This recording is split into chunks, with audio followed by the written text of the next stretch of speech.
Question 1. The recently relaunched India Code Portal is associated with which union ministry? The correct answer is option B, Ministry of Law and Justice. Explanation: the India Code Portal, which provides access to all central and state legislation, was recently relaunched by the Union Minister of Law and Justice, Shri Arjun Ram Meghwal. It falls under the purview of the Legislative Department of the Ministry of Law and Justice. Question 2. The initiative to transform education through smart classrooms in scheduled caste-dominated villages, as highlighted by a digital learning initiative in Kathua, Jammu and Kashmir, aims to achieve which of the following? The correct answer is option C, bridge the educational gap and improve learning outcomes for students. Explanation: the initiative focuses on transforming education in scheduled caste-dominated villages through smart classrooms, aiming to bridge the educational gap and improve learning outcomes for students by leveraging digital learning tools.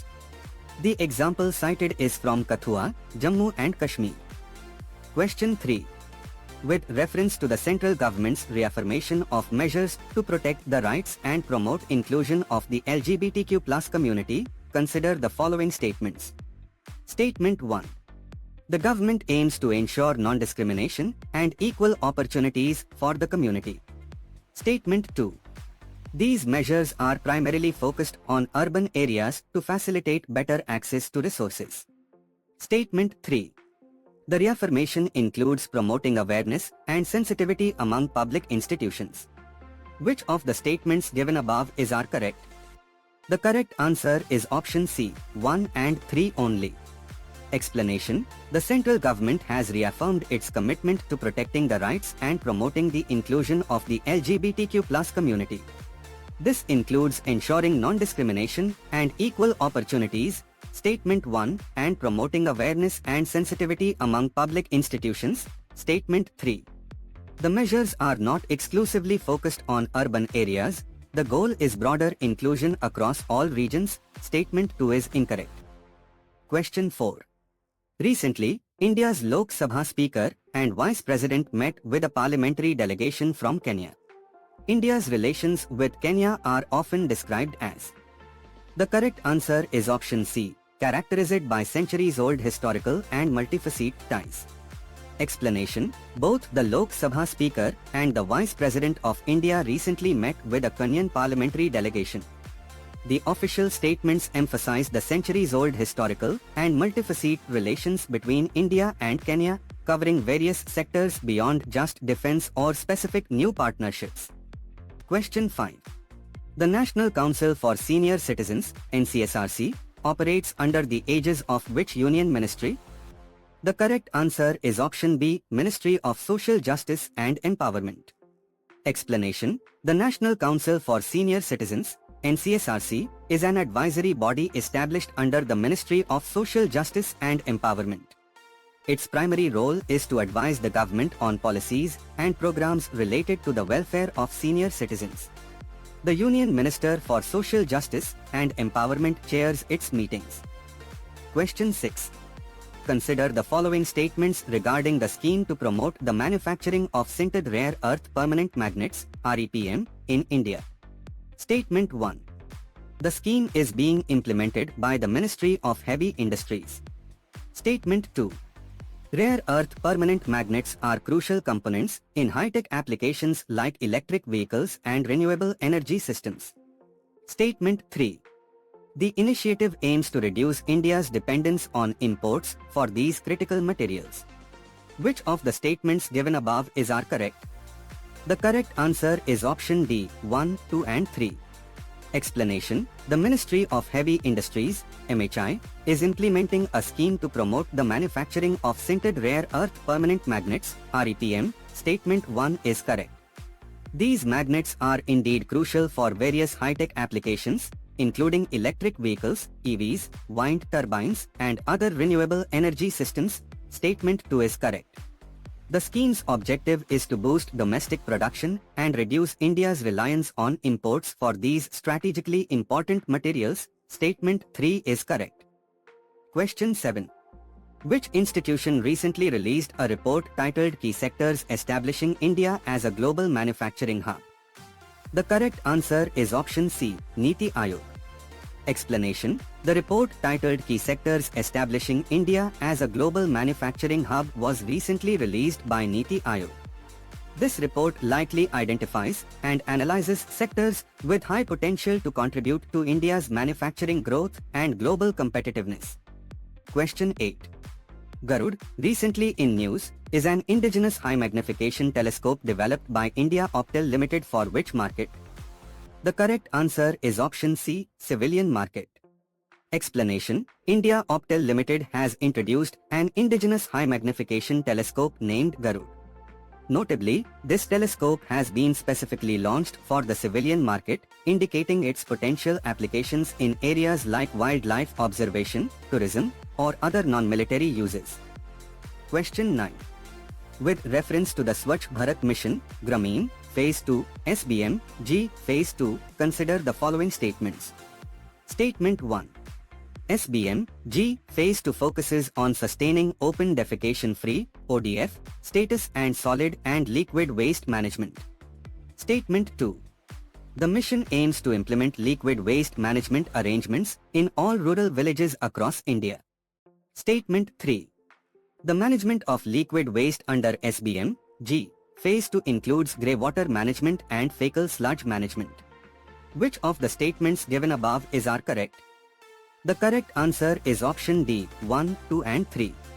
Explanation: Swachh Bharat Mission, Grameen, Phase 2, SBM, G, Phase 2, indeed focuses on sustaining the open defecation-free, ODF, status and implementing solid and liquid waste management. Statement 1 is correct. The mission's objective is to ensure comprehensive sanitation, including liquid waste management, in all rural villages. Statement 2 is correct, as the news states 5.63 lakh plus villages have implemented it, implying a broad coverage goal. Liquid waste management under SBM, G, Phase 2 specifically includes grey water management, water from sinks, showers, laundry, and fecal sludge management. Statement 3 is correct. Question 10. Under the Jal Jeevan Mission, what is the primary purpose of linking rural habitations with a Sujalgram ID? The correct answer is option B, to track the progress of tap water supply and sanitation facilities. Explanation: the Jal Jeevan Mission aims to provide safe and adequate drinking water through individual household tap connections to all rural households. Linking rural habitations with a Sujalgram ID is a mechanism to track and monitor the progress of tap water supply and sanitation facilities, ensuring accountability and effective implementation of the mission. Question 11. With reference to India's current account surplus, consider the following statements. Statement 1.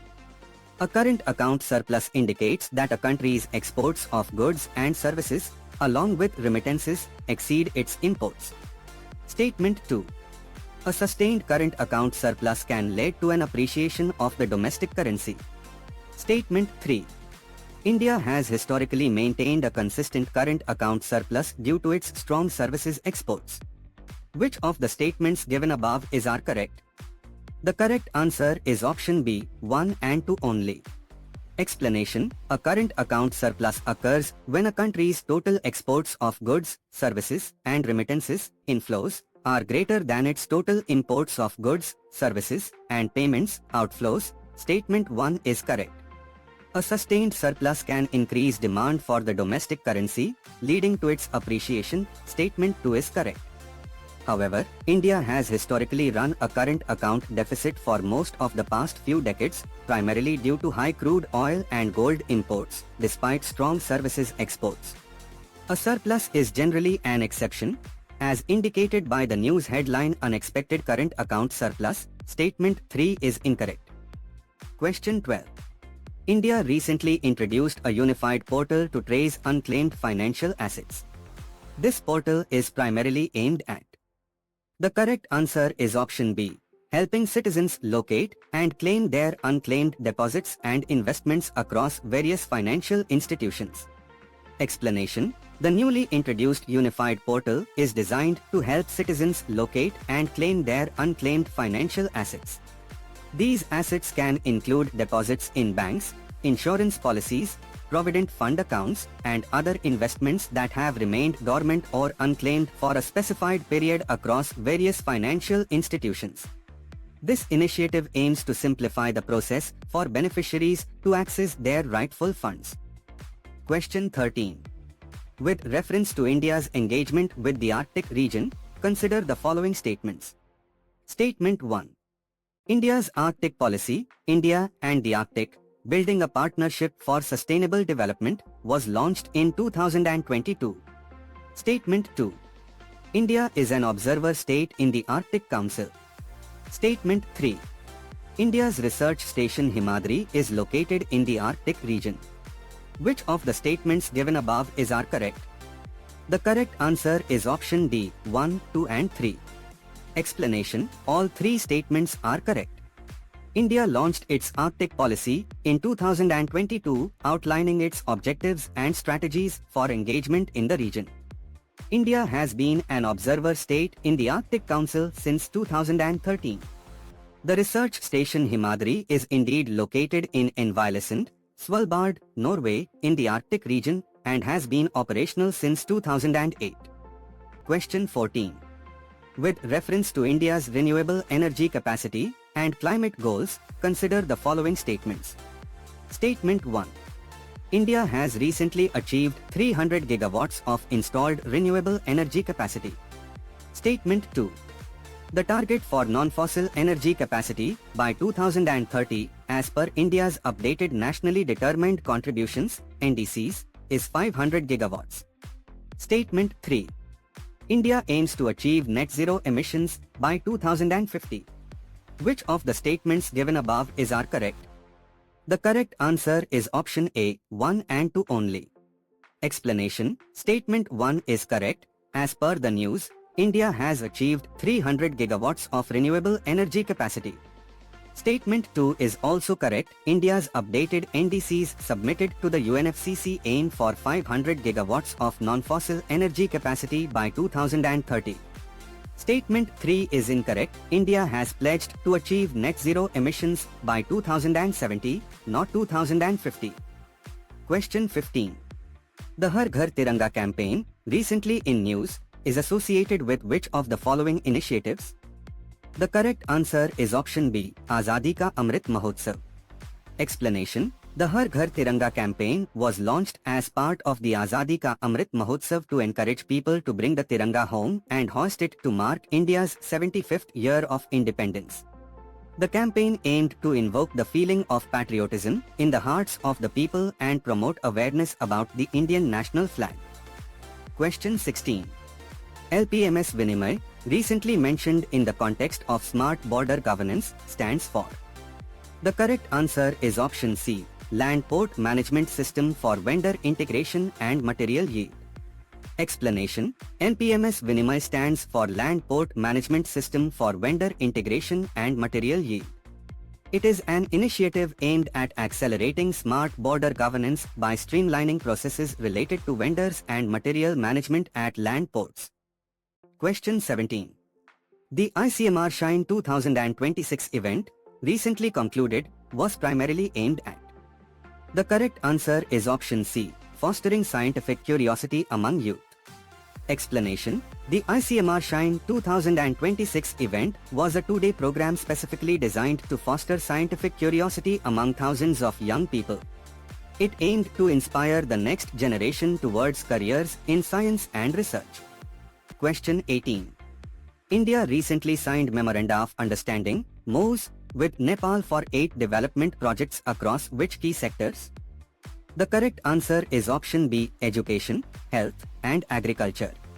Explanation: India and Nepal recently signed MOUs for 8 development projects specifically in the sectors of education, health, and agriculture, reinforcing their bilateral cooperation.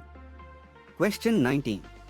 The PMRC Scheme 2026, recently in news for strengthening India's global research network, is associated with which of the following? The correct answer is option B, enhancing international collaborations in scientific research. Explanation: The PMRC Scheme 2026 is aimed at strengthening India's global research network by enhancing international collaborations in scientific research and fostering a robust research ecosystem. Question 20. The Indian Railways aims to become a net zero carbon emitter by which year? The correct answer is option B, 2030. Explanation. The Indian Railways has set an ambitious target to become a net zero carbon emitter by the year 2030. This goal involves various initiatives such as electrification of tracks, increasing renewable energy usage, and improving energy efficiency.